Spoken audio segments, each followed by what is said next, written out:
বহু দিনৰ পৰা চৰ্চাৰ বিষয় গুৱাহাটী মহানগৰীৰ যিসমূহ জাবৰ আছে জাবৰসমূহ ক'ত পেলোৱা হ'ব। পূৰ্বতে বৰাগাঁৱৰ ডাম্পিং গ্ৰাউণ্ডত জাবৰসমূহ পেলোৱা হৈছিল, কিন্তু সেউজ প্ৰাধিকৰণৰ কাৰণে ন্যায়ালয়ত গোচৰ তৰিছিল আৰু ন্যায়ালয়ে এই বৰাগাঁও ডাম্পিং গ্ৰাউণ্ডত তাত জাবৰ পেলাবলৈ নিষেধাজ্ঞা জাৰি কৰাৰ পিছতে চন্দ্ৰপুৰৰ GMCয়ে চন্দ্ৰপুৰৰ এডোখৰ ঠাই চিলেকশ্যন কৰিছিল, তাত বাছনি কৰিছিল আৰু সেই ঠাইডোখৰত জাবৰ পেলাবলৈ চেষ্টা কৰিছিল, যদিও তাৰে স্থানীয় লোকে বাধা দিছিল, তীব্ৰ প্ৰতিবাদ সাব্যস্ত হৈছিল। তাৰপিছতে GMCয়ে গড়চুকৰ এডোখৰ ঠাই, যিডোখৰ ঠাইত মই উপস্থিত আছোঁ, এই ঠাইডোখৰ নিৰ্বাচিত কৰি এই ঠাইডোখৰত বিগত 10 দিন ধৰি জাবৰ পেলাই আছে। এই দৃশ্যসমূহ দেখুৱাই আছোঁ, এই জাবৰখিনি মাত্ৰ 10 দিনৰ জাবৰ।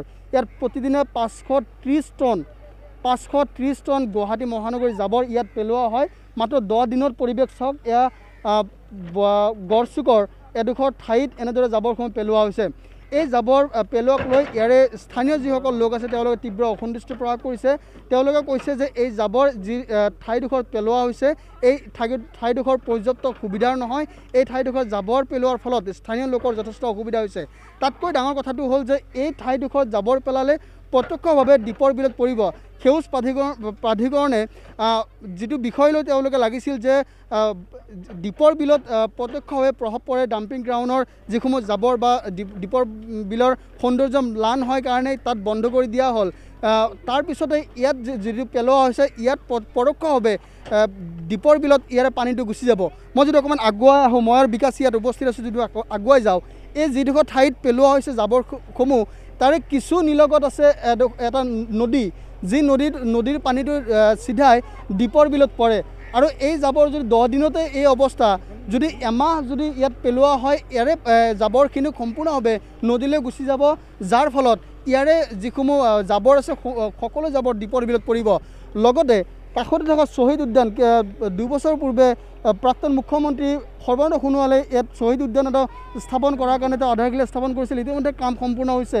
তাৰ লগতে ইয়াতে যিসমূহ আৱাসিক এলেকা আছে, সেই তাৰে স্থানীয় লোকসকলে তীব্ৰ বিৰোধিতা কৰিছে। স্থানীয় লোক আছে, যথেষ্ট অসুবিধা হৈছে। মাত্ৰ 10 দিনত এক বৃহৎ জাবৰ পেলোৱা হৈছে। আপোনালোকৰ যথেষ্ট অসুবিধা হৈছে, কি অসুবিধা হৈছে? অসুবিধা মানে জাবৰ পেলোৱাৰ পিছত আমাৰ ঘৰত গন্ধত ল'ৰা ছোৱালী থাকিব পৰা নাই। ইয়াৰে গোটেই মানুহ আমি কমপ্লেইন দিলোঁ। আমাৰ স্থানীয় বিধায়ক নৱনান কলিতা তেওঁ আহিছিল, তেওঁ চাই গ'ল, ক'লক এতে পৰ্যায়টো হ'ব নালাগিছিল, যিয়ে নহওক মই গম নাপাওঁ, মোক জনোৱা নাই, সেইটো ঠাইত হ'ব নালাগিছিল। প্লাছ আমাৰ যিটো দ্বীপৰ বিলৰ নদী 100 মিটাৰ দূৰত, ইয়াৰ পিছত আপোনাৰ শ্বহীদ উদ্যানটো পৰৱে কি হ'ব 200 মিটাৰমান দূৰত আছে। মোৰ ঘৰখন দেখাই পাইছে, এইটো ঘৰ। তাৰপিছত ইয়াৰে মানুহকেইটা আছে, আমাৰ ইয়াৰে আপোনাৰ দেশতলৰ মানুহ বহুতকেইটা আছে। সকলোৰ এটাই প্ৰব্লেম, গন্ধত ঘৰত দুৰ্গন্ধত থাকিব পৰা নাই। এপ্ৰক্স এখন যিখন দুৰ্গন্ধখন আপোনাৰ 7 কিলোমিটাৰলৈ এণ্ডদি যায়। আৰু আমাৰ যিহৰ কাৰণে ইয়াৰে আপোনাৰ দ্বীপৰ বিল আছে, তাৰপিছত আপোনাৰ কলেজ আছে, তাৰপিছত আপোনাৰ চায়েন্স এইটো আছে, আপোনাৰ শ্বহীদ উদ্যানৰ মাটিখন আছে। আমাৰ লগৰ ল'ৰা ছোৱালী লৈ থকাৰ মানে একেবাৰে অসুবিধা হৈছে। আমাৰতো আৰু ইমান ডাঙৰ মানুহ নহয়, বেলেগ ঠাইত মাটি আছে, আমাৰ যি আছে এইখিনি আছে। আমাৰ এইখিনিলৈ ক'ব আছে মাননীয় মুখ্যমন্ত্ৰী যাতে এইটো আঁতৰাই লয়। আমাৰ চাওক, আমাৰ এতিয়া এনেকুৱা হৈ গৈছে, আমাৰ ৰাস্তাখন খান্দি কিনে ৰাস্তাখন ঘৰত যোৱা ৰাস্তাও নাই, এইখিনিও বৰবাদ কৰি দিলাক। ঘৰত যোৱা ৰাস্তা নাই, আহিব নোৱাৰোঁ, কিবা কাৰণে এতে জাবৰ পেলাই থয়, কেতিয়াবা এইখিনিত পেলাই থয়, যাব লগা হ'লে আৰু এই জাবৰ।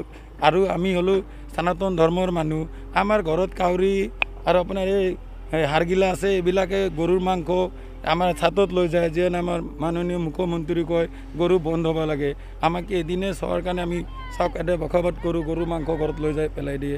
আৰু কি ক'ম, আমাৰ এইখিনিয়ে ৰিকুৱেষ্ট, আগতে যাতে এইটো বস্তুটো আঁতৰাই স্থানীয় হিচাপত বেলেগ জেগাত স্থাপন কৰক। চাওক, আমি দৃশ্যসমূহ দেখুৱাইছোঁ, মই আৰু বিকাশ ইয়াত উপস্থিত আছোঁ। আৰু ইয়াৰে যিসমূহ আৱাসিক এৰিয়া আছে, তেওঁলোকে এক প্ৰকাৰ অসন্তুষ্টি প্ৰকাশ কৰিছে যে ইয়াত জাবৰ পেলোৱাৰ ফলত এক দুৰ্গন্ধময় পৰিৱেশৰ সৃষ্টি হয়। লগতে এই ঠাইডোখৰ পৰ্যাপ্ত নহয়, যিহেতু এইটো মূল পথ, যদি সম্ভৱ হয় এই মূল পথটোৰে মাজতেই তেওঁলোকে জাবৰসমূহ পেলোৱা হয়, নিশা হ'লে পেলাই দিয়ে, যাৰ পাছত ৰাস্তাটো সম্পূৰ্ণভাৱে বন্ধ হৈ পৰে। তাৰ লগতে যিহেতু গুৱাহাটীৰ জাবৰসমূহ পেলাবই লাগিব, যিকোনো স্থানত পেলাব লাগিব, কিন্তু ইয়াৰে স্থানীয় লোক আশা কৰিছে যে এটা উপযুক্ত ঠাই বাছনি কৰক, সেই ঠাইত এই জাবৰখিনি পেলাওক, নহ'লে বিকল্প বা বিজ্ঞানসন্মতভাৱে জাবৰখিনি নিষ্কাশন কৰাৰ কাৰণে ব্যৱস্থা গ্ৰহণ কৰক। তাৰ পৰিৱৰ্তে এনেদৰে জাবৰ পেলালে, মই যদি দৃশ্যসমূহ দেখুৱাওঁ, এই জাবৰখিনি পেলোৱা হৈছে মাত্ৰ 10 দিনৰ জাবৰ, এইখিনি পেলোৱা হৈছে।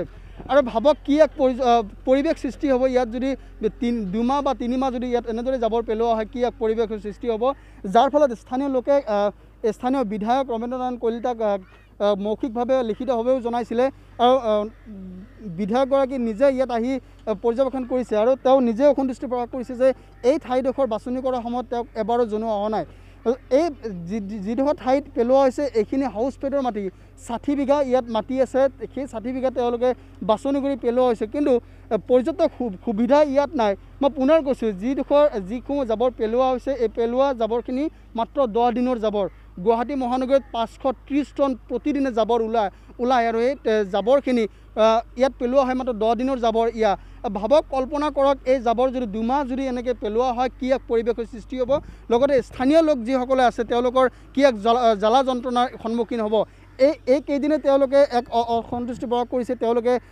দুৰ্গন্ধত থাকিব পৰা নাই তেনেস্থলত যদি 2 মাহ 3 মাহ যদি এনেদৰে পেলাই থাকে তে কি এক পৰিৱেশ হ'ব সেয়া কল্পনা কৰিব নোৱাৰি মই পুনৰ কৈছোঁ যে গুৱাহাটীৰ ডাম্পিং গ্ৰাউণ্ড বৰাগাঁও ডাম্পিং গ্ৰাউণ্ডৰ পৰিৱৰ্তে চন্দ্ৰপুৰত নিয়া হৈছিল চন্দ্ৰপুৰৰ পৰা যিটো স্থানীয় লোকসকলে প্ৰতিবাদ কৰিছিল তীব্ৰ প্ৰতিবাদ সাব্যস্ত কৰিছিল তেওঁলোকে কোনোপধ্যেই তাত ডাম্পিং গ্ৰাউণ্ড স্থাপনৰ অনুমতি দিয়া নাছিল তেওঁলোকে প্ৰতিবাদ কৰিছিল যাৰ ফলত মনে মনে জি এম চিয়ে মনে মনে এই ঠাইডোখৰ বাছনি কৰি পেলাবলৈ আৰম্ভ কৰিছিল মাত্ৰ 10 দিনৰ জাবৰ এয়া দেখুৱাইছে এক পাহাৰ সদৃশ হৈ পৰিছে আৰু যদি 2 মাহমান ইয়াত যদি পেলোৱা হয় কি এক ভয়ংকৰ পৰিৱেশ হ'ব আৰু স্থানীয় লোকৰ মাজত কি এক ভয়ংকৰ পৰিৱেশ হ'ব আটাইতকৈ ডাঙৰ বিষয়টো হ'ল যে ইয়াৰ পিছফালে যিটো নদী এটা আছে সেই নদীৰ পানীটো প্ৰত্যক্ষভাৱে দীপৰ বিললৈ যায় বৰাগাঁও ডাম্পিং গ্ৰাউণ্ডৰ যিসমূহ জাবৰ আছিল সেই জাবৰখিনি জাবৰৰ পানীটো দীপৰ বিলত পৰা নাছিল কেতিয়াবা বেছি বৰষুণ হ'লে এই পানীটো যোৱাৰ ফলত আমি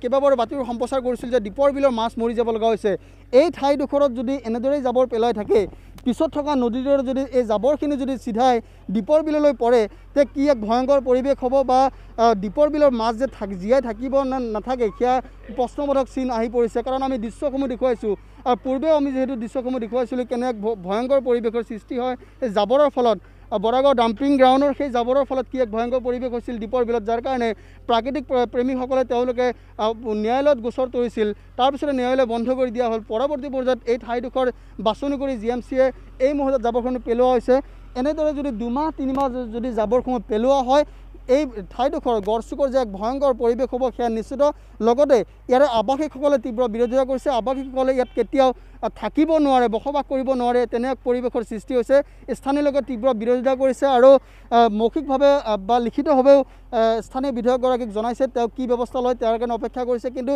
তেওঁলোকে এই মুহূৰ্তত অসন্তুষ্টি প্ৰকাশ কৰিছে যে কোনোপধ্যেই এই জাবৰ যাতে ইয়াত নেপেলায় বা এই জাবৰৰ যাতে বিকল্প ব্যৱস্থা কৰে যিহেতু গুৱাহাটীৰ জাবৰ ক'ৰবাত নহয় ক'ৰবাত পেলাবই লাগিব বিজ্ঞানসন্মতভাৱে ক'ৰবাত নিষ্কাশন কৰাৰ যদি ব্যৱস্থা গ্ৰহণ কৰে সেয়া আশা কৰিছে আমি এই দৃশ্যসমূহ দেখুৱালোঁ এতিয়া দায়িত্ব বা কাম কৰাৰ দায়িত্ব থাকিব GMC